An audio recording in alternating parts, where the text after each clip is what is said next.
오늘 묵상할 본문은 느헤미야 4장 1절에서 23절까지입니다.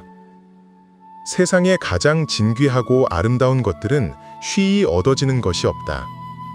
고통과 땀, 눈물과 피, 그리고 인내를 통하여 얻어진다.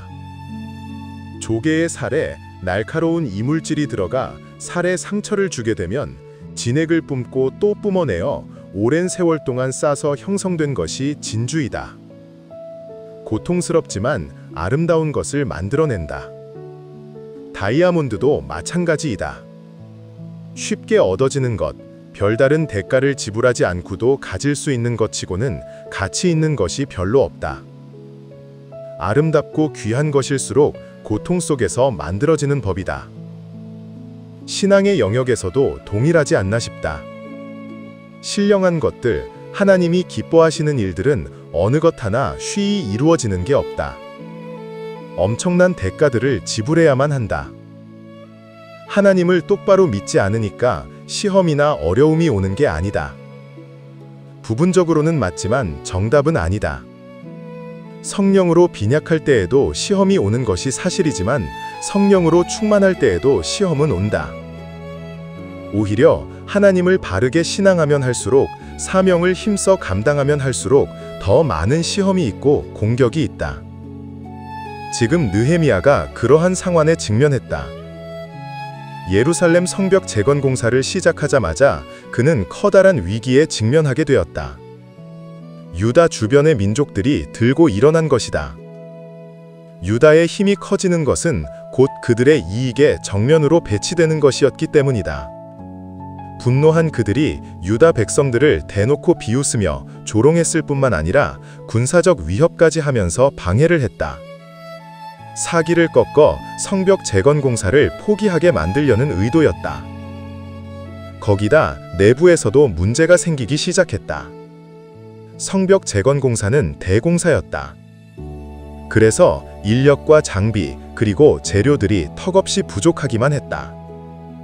그런 상황에서 인력의 상당수를 빼내어 외부의 적을 방비해야 했기에 공사는 더욱 고되어질 수밖에 없었다.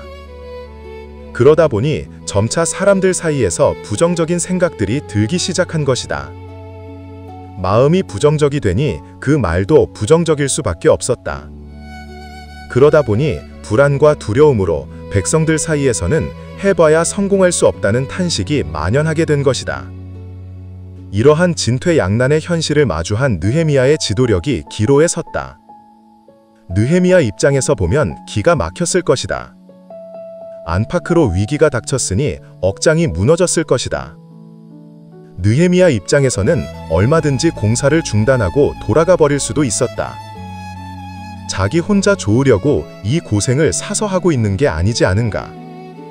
그렇지만 그는 무너지지 않았다. 좌절하지 않았고 포기하지도 않았다. 자포자기하다시피 하는 백성들에게 분노하지도 않았다. 이 어려운 난국에서 느헤미야는 엄청난 리더십을 발휘했다. 그의 리더십은 무릎에서 시작된 리더십이었다. 이러한 난국에서 그가 맨 먼저 한 것이 바로 기도였다. 그는 항상 위기의 순간마다 기도를 해왔고 지금도 그러했다. 그러니 그의 강력한 리더십은 무릎 꿇음을 통하여 나온 것이 분명하다.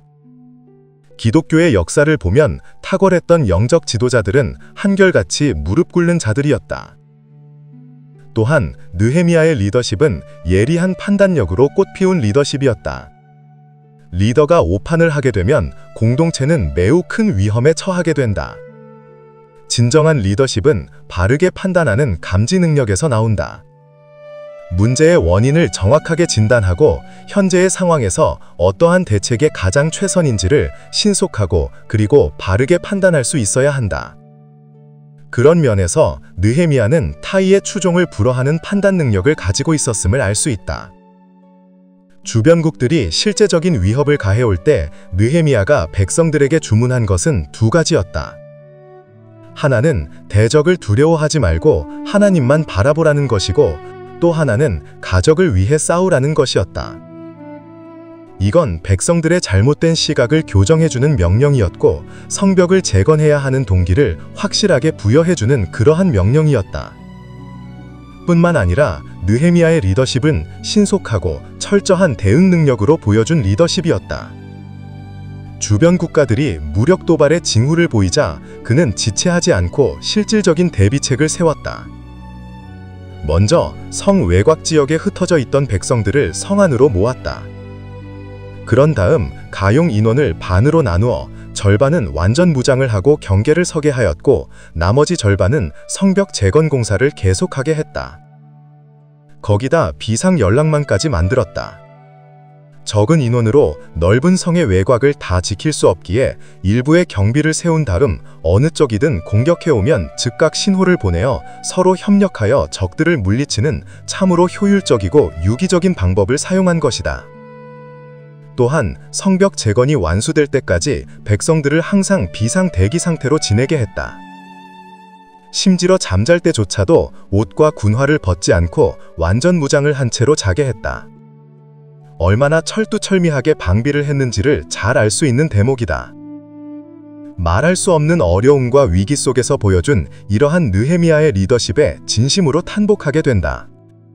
평생을 살아오면서 이러한 리더십 어느 하나도 제대로 갖추지 못했던 내 모습으로 인하여 탄식하게 되고 회개하게 된다.